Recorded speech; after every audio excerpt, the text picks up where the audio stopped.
Hello friends, welcome to my channel Archi's lifestyle. আজকে তোমাদের সাথে একটা খুবই এক্সাইটিং ভিডিও শেয়ার করতে চলেছি, কারণ আজকে তোমাদেরকে আমি দেখাবো ওয়ারিচুরা ডিটেলসে।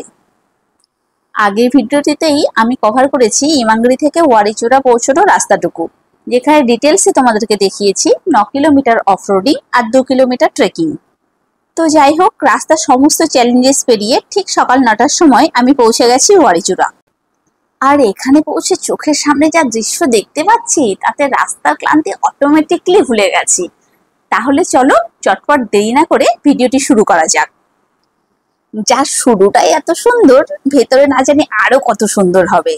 এই যে হাওয়ায় ভরা ছোট ছোট বোটগুলো দেখা যাচ্ছে, এগুলোতে করেই আমরা এখন ভেতরে যাব।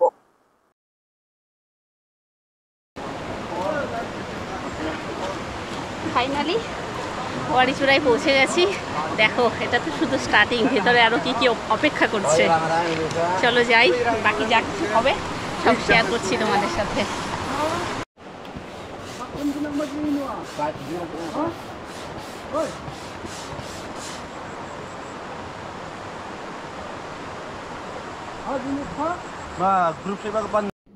বোটে উঠে পড়েছি, এখন যাচ্ছি ভেতরে।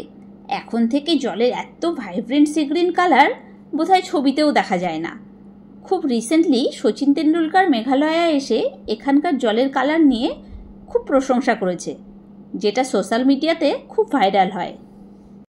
তবে হ্যাঁ, মেঘালয়ে এর আগেও আমি এসেছি এবং ঘুরেছি। সেই সূত্রে আমি জানি মেঘালয়ের আলাদা আলাদা জায়গায় প্রায় একই রকম জল পরিষ্কার ও স্বচ্ছ দেখা যায়। এটা মেঘালয়ের খুব ইন্টারেস্টিং একটা ব্যাপার, যেটা পর্যটককে আকর্ষণ করে। এই স্বর্গীয় জায়গাটি নাকি এতদিন আনডিসকভার ছিল, ভাবা যায়। এক একটা করে বাঘ ঘুরছি আর চোখের সামনে যেন একটা নতুন জগৎ দেখতে পাচ্ছি। ওয়ারিচুরার যত ভিতরে যাচ্ছি তত মনে হচ্ছে গায়ে কাঁটা দিয়ে উঠছে। এত সুন্দর ন্যাচারালি একটা জায়গা গড়ে উঠেছে, যেটা কিনা স্বর্গের মতন সাজানো। এই দুইজন দাদা আমাদের বোট চালিয়ে নিয়ে যাচ্ছিল। এদের সাথে কথা বলে জানতে পারলাম এখানকার জলের গভীরতা প্রায় 45 ফিট। ক্যানিয়নের দুপাশ দিয়ে উপর থেকে অবিরাম ঝরে চলেছে জলের ধারা। আর নিচের দিকে এই পাথরের রঙগুলো দেখো, সবটাই ন্যাচারাল। কিন্তু দেখলে মনে হচ্ছে কেউ যেন কৌটো কৌটো রং ঢেলে ক্যানভাসটিকে রঙিন করে তুলেছে। পৌঁছে গেছি ওয়ারিচুরার ফার্স্ট ভিউ পয়েন্টে। এই পর্যন্ত বোট ভাড়া পার পার্সন 100 টাকা করে। একটু আগে জলের কালারটা দেখেছিলে, পুরো ক্রিস্টাল ক্লিয়ার। একবার নিচ থেকে উপরে চোখ ফেরাও, জলের রং, পাথরের রং, ওপরের সবুজ, এক ফ্রেমে এত সৌন্দর্য ভাষায় প্রকাশ করা যায় না। এই জায়গায় এসে মনে হচ্ছিল কোনো কল্পনার জগতে এসেছি। এটা পৃথিবীর কোনো জায়গা হতেই পারে না।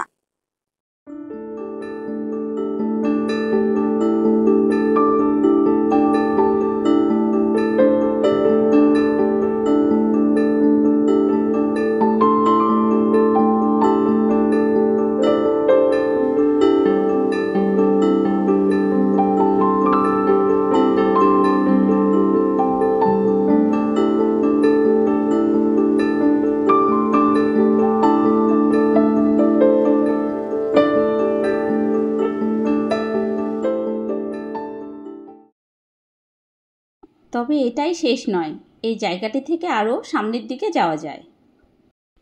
এই যে সামনের বোটগুলো দেখতে পাচ্ছ, এগুলো আরও সামনে যাচ্ছে, তো আমরাও যাব আরও আগে, যার জন্য আরও এক্সট্রা ভাড়া পে করতে হবে 50 রুপিস পার পার্সন।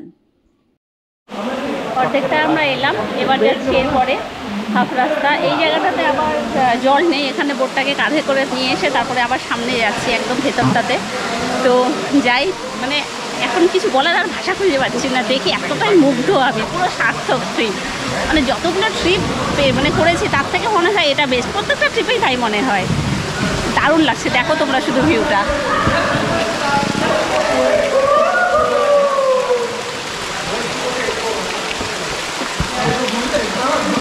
এরকম ভিউ ভারতবর্ষ কেন, সারা পৃথিবীতেও অন্য কোথাও আছে বলে আমার জানা নেই। এতটা ডিভাইন বিউটি ভাষায় প্রকাশ করা যায় না। এই দেখো, চলে এসেছি ওয়ারিচুরার সেকেন্ড ভিউ পয়েন্টে।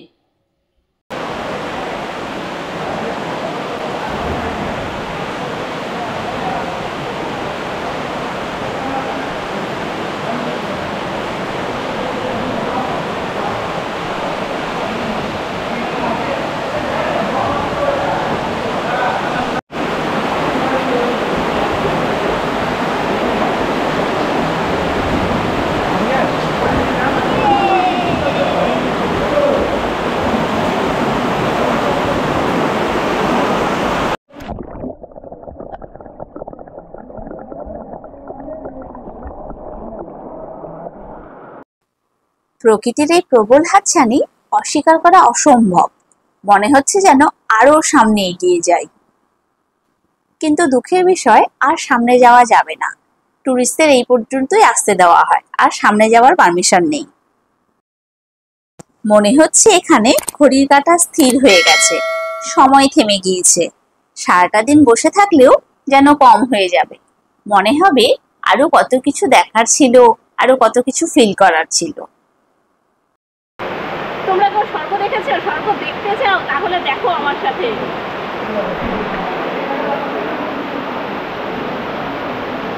উফ, এত ভালো লাগছিল জায়গাটা, কি বলবো, মানে আমি কোনো রকম ভাষা পাচ্ছি না, এটা বর্ণনা করা যায় না। আসলেই তাই, কিছু কিছু সৌন্দর্য শুধু দু চোখ ভরে দেখা যায়, না তাকে ক্যামেরায় বন্দি করা যায় আর না ভাষায় প্রকাশ করা যায়।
তবে এক্সাইটমেন্ট এখানেই শেষ নয়, আরো কিছু দেখা বাকি ছিল। ঝর্ণার আওয়াজ পাচ্ছ? আওয়াজটা দেখো ক্রমশ বাড়ছে।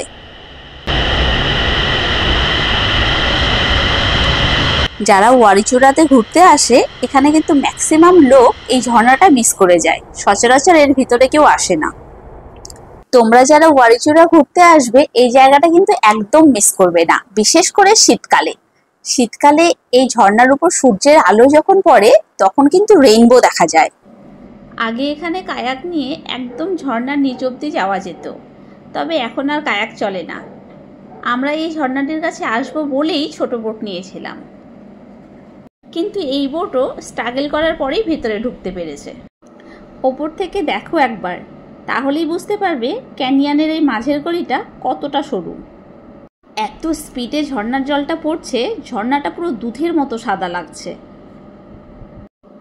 এটা কিন্তু বর্ষাকাল নয়, আর এখানে বরফ ঢাকা পাহাড়ও নেই, তাই অবাক লাগছিল এত জলের ধারা আসছে কোথা থেকে।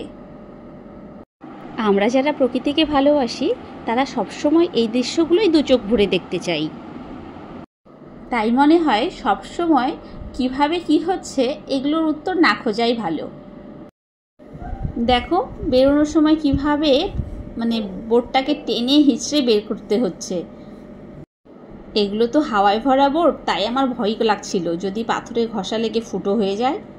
সত্যি কথা বলতে এই ট্রিপটা আমার জীবনে সবচেয়ে স্মরণীয় ট্রিপ হয়ে থাকবে।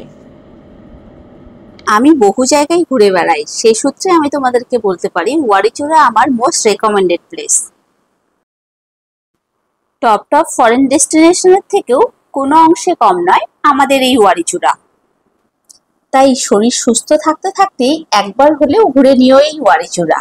আর বিলিভ মি, এখানে পৌঁছানোর পর শুধু শরীর না, মনও ভালো হয়ে যাবে।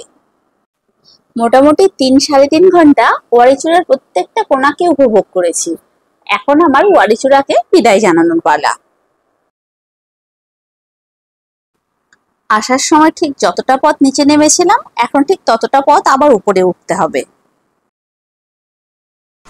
এক্সপিরিয়েন্স তো এক্সিলেন্ট ছিল, কি বলবো, মানে মুগ্ধ হয়ে গেছি দেখে। এবার চলো যাই।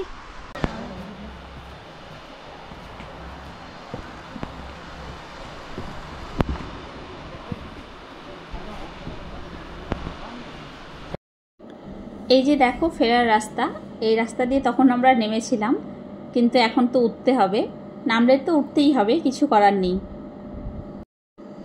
জঙ্গলের পথ দিয়ে ফেরার সময় প্রচণ্ড ঝিঁঝি পোকার ডাক একটা অসম্ভব পরিবেশ তৈরি করছিল। ওরা জানান দিচ্ছিল এটা আমাদের জায়গা, এটা আমাদের জঙ্গল।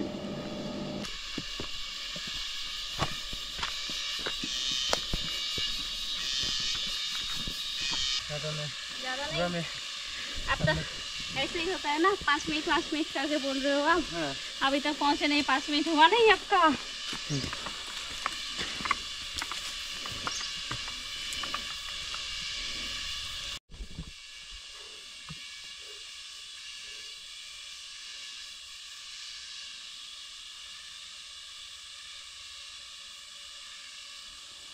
দেখো গাছের ডালগুলো এমন ভাবে জড়িয়ে পেঁচিয়ে রয়েছে, দূর থেকে যদি হঠাৎ করে দেখা যায় মনে হবে যেন সাপ পেঁচিয়ে রয়েছে। আমি তো প্রথমে দেখে ভয় পেয়ে গিয়েছিলাম। মোটামুটি 40 মিনিট লাগলো। আমি আবার ফিরে এসেছি ওয়ারিচুরার ট্রেক স্টার্ট পয়েন্টে। গাড়ি অপেক্ষা করছিল পার্কিং লটে, এবার গাড়িতে উঠে ফেরার পালা।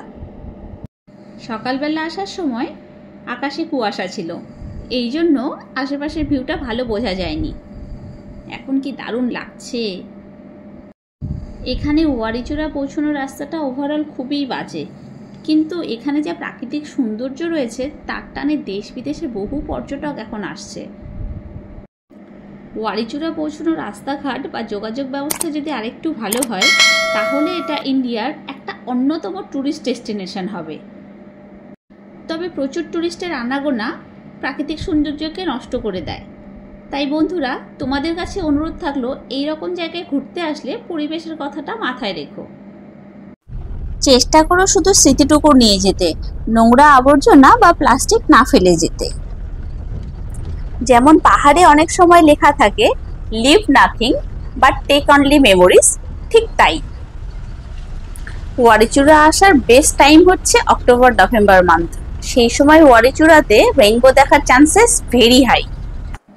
এইরকম একটা জায়গা থেকে ফিরে আসতে সত্যিই মন চায় না, কিন্তু কিছু করার নেই, ফিরতে তো হবে। ইউ নেভার নো, সামনে হয়তো আরও ভালো জায়গা, আরও অ্যাডভেঞ্চার অপেক্ষা করছে। আজকের ভিডিওটি এই পর্যন্তই। এরপরে নিয়ে আসছি ওয়ারিচুরার আরও অ্যাডভেঞ্চারাস ভিডিও। তোমরা যারা আমার চ্যানেলে নতুন তারা আমার চ্যানেলটিকে প্লিজ সাবস্ক্রাইব করে দিও। সবাই ভালো থেকো, সুস্থ থেকো। সায়োনারা।